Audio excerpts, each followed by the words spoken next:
Hello दोस्तों, राधे राधे। कैसे हैं आप सब? आई होप बहुत बढ़िया होंगे। हाजिर हैं एक और नई वीडियो के साथ। तो आज की वीडियो में हम देखेंगे DMER रिक्रूटमेंट एग्ज़ाम 2025 की कट ऑफ सेफ स्कोर के बारे में देखेंगे। नॉर्मलाइजेशन जब होगी एग्ज़ाम की तो उसके बाद आपकी कट ऑफ और जो सेफ स्कोर है वो कितना रह सकता है, ठीक है। देखिए, तो आपकी जो भी आपके कमेंट्स आए थे कमेंट सेक्शन में, उन सब चीज़ों को मद्देनज़र रखते हुए मैंने जो है वो, बाकी लाइव भी हम एक दो चले थे, उन सब चीज़ों को जो आपने आंसर दिए उन सब चीज़ों को लेके नॉर्मलाइजेशन के बाद कितनी कट ऑफ रहेगी उस चीज़ को लेके आए हैं, ठीक है। तो बाकी आप भी रिस्पॉन्स देंगे कि क्या ये सही है, कितनी रह सकती है वो सब चीज़ें, ठीक है। तो सबसे पहले अगर आप देखें तो नॉर्मलाइजेशन जो है वो होती है क्योंकि एग्ज़ाम बहुत सारी शिफ्ट में होता है, ठीक है। लाइक फार्मासिस्ट का भी 18 को था, 19 को था और 22 को था, ठीक है। 23 को भी था, 24 को भी था, ठीक है। तो इस तरह से 3-4 शिफ्ट में जो है एग्ज़ाम हुआ, 3-4 दिन एग्ज़ाम चलता रहा। तो इसलिए नॉर्मलाइजेशन क्या होती है पहले उसके बारे में जानेंगे, फिर हम जो है कट ऑफ के ऊपर भी आएँगे, ठीक है। तो नॉर्मलाइजेशन की हम बात करें तो बेसिकली क्या होता है, adjusting and standardising candidate score to ensure fairness, ठीक है। जब एग्ज़ाम बहुत सारी शिफ्ट में होता है, 3-4 शिफ्ट में होता है, तो एग्ज़ाम की फेयरनेस को बनाने के लिए और एग्ज़ाम की क्वालिटी को मेंटेन करने के लिए हम नॉर्मलाइजेशन करते हैं, ठीक है। क्यों करते हैं, कैसे करते हैं, वो भी थोड़ा-थोड़ा आपको डिटेल में बताने की कोशिश करूँगा।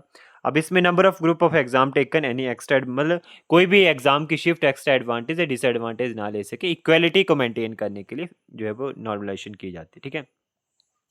अब जैसे एग्ज़ाम रहता है AIIMS, RRB, SSC, other recruitment multiple जो सेशन में एग्ज़ाम रहते हैं, ठीक है, उनकी डिफ़िकल्टी को देखते हुए, ठीक है, उनकी डिफ़िकल्टी को मेंटेन करने के लिए जो है नॉर्मलाइजेशन की जाती है। अब इसमें 2 मेथड आपके पास आते हैं, ठीक है। एक आता है मीन स्टैंडर्ड डेविएशन और percentile score raw marks into score, ठीक है। तो बेसिकली ज़्यादातर में ये आरआरबी में आपने देखा होगा कि जो परसेंटाइल स्कोर मेथड रहता है कि रॉ मार्क्स को परसेंटेज में जो होते हैं वो कन्वर्ट कर देते हैं। अब नॉर्मलाइजेशन मार्क्स में भी इंक्रीज और डिक्रीज, ठीक है, इंक्रीज और डिक्रीज हो सकते हैं। Goal equally fairness in all section, ठीक है। अब नॉर्मलाइजेशन की बात करें, मान लो 3 शिफ्ट हैं हमारे पास, ठीक है। तो एक शिफ्ट में मान लो कि इजी थी, दूसरी जो थी वो टफ थी, तीसरी जो थी वो मॉडरेट थी। अब इन तीनों शिफ्ट की इक्वालिटी को मेंटेन करने के लिए यहाँ क्या किया जाता है, कुछ मार्क्स ऐड किए जाते हैं, कुछ को जो है वो रिमूव किया जाता है। लाइक एडिशन किस किस तरह से होती है आपकी, ठीक है। Like first, second and third shift है, ठीक है। तो अब इसमें मान लीजिए कि 3 में आपके पास 3 शिफ्ट हैं और 3-4 कैंडिडेट हैं, उनके मार्क्स आप रख लें। लाइक फर्स्ट शिफ्ट में 48 हैं, फिर 68 हैं, 78। तो इस तरह से इन मार्क्स को मीन निकाल के, ठीक है, फिर इसका एवरेज वगैरह निकालते हैं वो, ठीक है, अपने अकॉर्डिंग जो मीन डेविएशन मेथड होता है। तो उसमें जो होता है, फिर अब मान लीजिए कि फर्स्ट शिफ्ट में आपके पास जो है वो 90 हैं, ठीक है, फर्स्ट कैंडिडेट के।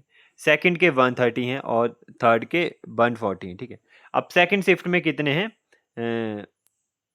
120 हैं, ठीक है। इधर आप बोल सकते हो 60 हैं, इधर 170 रख लीजिए। तब इस सेकंड शिफ्ट को भी मेंटेन करने के लिए, मान लीजिए इजी थी, ये थोड़ी टफ थी, ठीक है।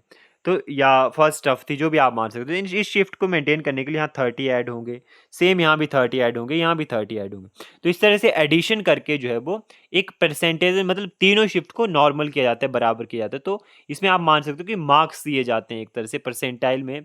कुछ जो मार्क्स होते हैं नॉर्मलाइजेशन में वो ऐड किए जाते हैं आप उनकी तरफ से, ठीक है, जो भी एग्जामिनेशन बॉडी होती है। इसको आप ग्रेस मार्क्स लेके नहीं चल सकते कि ग्रेस मार्क्स दिए जाएंगे, सिर्फ शिफ्ट को मेंटेन किए करने के लिए दिए जाते हैं, ठीक है। तो इसमें हम ज़्यादा अब इसके ऊपर डीप में नहीं जाएंगे। आपको इतना याद रखें कि जब नॉर्मलाइजेशन होती है तो आपकी जो है वो मार्क्स में चेंजेस आते हैं बेसिकली। अब देखिए, ऐसा होता है, मान लीजिए एक स्टूडेंट है जिसके 130 मार्क्स हैं, ठीक है, और एक है 160, मतलब एक है जिसके 130 अटेम्प्ट किए हैं और एक ने 160। अब एक के 100 करेक्ट हो रहे हैं, दूसरे के भी 100 हो रहे हैं, ठीक है। एक ने 130 किए, उसके भी 100 है, 160 उसके भी 100। अब देखिए, जिसने 130 किए अब उसके भी क्या रहेगा कि उसका रहेगा डिफिकल्टी। मान लीजिए कि उस पर्सन ने डिफिकल्ट क्वेश्चन ज़्यादा जो है सॉल्व किए हैं और इसने जो है वो सिर्फ नॉर्मल किए हैं, दोनों ने 100 करेक्ट है। लेकिन दूसरे वाले पर्सन ने क्या किया है कि नॉर्मल से, जो कि सभी ने क्वेश्चन सेम किए हैं, वैसे नॉर्मल उसने सॉल्व किए, लेकिन इसने जब जो है वो कुछ डिफिकल्ट क्वेश्चन सॉल्व किए तो इसको अपर वैल्यू मिल जाती है। इसको अपर वैल्यू जो है मिल जाती है नॉर्मलाइजेशन में, इसके मार्क्स बढ़ सकते हैं। अब एक कमेंट हमारे आया हुआ था किसी की वीडियो में यूट्यूब के नीचे कि किसी के जब नॉर्मलाइजेशन होती है तो जिसके ज़्यादा होते हैं उसके कम हो जाते हैं, जिसके कम होते हैं उसके ज़्यादा। तो यही रीज़न रहता है आपके, वो आपके क्वेश्चंस के लेवल को भी देखते हैं कि किसने किस क्वेश्चन लेवल को चेक किया, क्योंकि शिफ्ट तो अलग अलग इसमें है, ईजी है, मॉडरेट है, टफ है, ठीक है। तो 3 जब शिफ्ट हैं तो बेशक जो डिफिकल्ट शिफ्ट है, क्योंकि देखिए हर शिफ्ट में कुछ ना कुछ क्वेश्चन तो हर किसी को डिफिकल्ट लगेंगे। कुछ क्वेश्चन तो ऐसे होते हैं जो ईज़ी होते हैं, कुछ डिफिकल्ट डाले होते हैं, ठीक है? तो पर्सन किस तरह के क्वेश्चन जो है वो सॉल्व करता है, उन सब चीज़ों के ऊपर नॉर्मलाइज़ेशन डिपेंड रहती है, ठीक है? तो नॉर्मलाइज़ेशन का मेन मतलब यही होता है कि कोई क्वेश्चन मान लीजिए कि टफ था या किसी क्वेश्चन का जो है वो आंसर जो था, करेक्ट आंसर वहाँ नहीं दिया गया था, तो उन सब चीज़ों को मेंटेन करने के लिए, शिफ्ट्स को मेंटेन करने के लिए नॉर्मलाइज़ेशन की जाती है। आई होप आपको समझ आ रही हो चीज़ें, ठीक है? तो उसके बाद अगर हम नॉर्मलाइज़ेशन के बाद देखिए, पहले मैंने आपको विदाउट नॉर्मलाइज़ेशन जो कट ऑफ बताई थी, वो आप सबने देखी होगी, पिछली वीडियो आप चेक कर सकते हैं एक बार जाके, जिसमें मैंने आपको बताई थी, ठीक है? जनरल की मैंने आपको बताई थी 145 से 155, ठीक है? और ईडब्ल्यूएस की मैंने 140 से 150 बताई थी। और ओबीसी की मैंने आपको 139 से 142 बताई थी, एससी की 130 से 140 बताई थी, और एसटी की जो थी 128 से 136 बताई थी, और पीडब्ल्यूवीडी जो फिजिकली वीकन सेक्शन होते हैं उनके 120 से 130 बताई हुई थी, ठीक है? लेकिन जब नॉर्मलाइजेशन करते हैं तो थोड़े मार्क्स जो है आपके कम रहें, ठीक है? तो मतलब कम कट ऑफ जाने के चांसेस रहते हैं, तो मैं आपको बता दूं, जनरल की 140 से 150 के बीच में अप्रॉक्स चांसेस हैं, ईडब्ल्यूएस 130 से 140, ओबीसी 130 से 139, एससी 125 से 130, एसटी 122 से 127, पीडब्ल्यूवीडी 110 से 125, ठीक है? तो अगर हम देखें तो जनरल कैटेगरी की 150 तक, देखिए अनरिजर्व कैटेगरी की 150 तक आपकी कट ऑफ रहेगी, ये आप याद रख सकते हैं। बाकी कैटेगरीज की आप जो है वो अपने अकॉर्डिंग देख लें, ठीक है, कि 150 से कम ही रहेगी, ठीक है?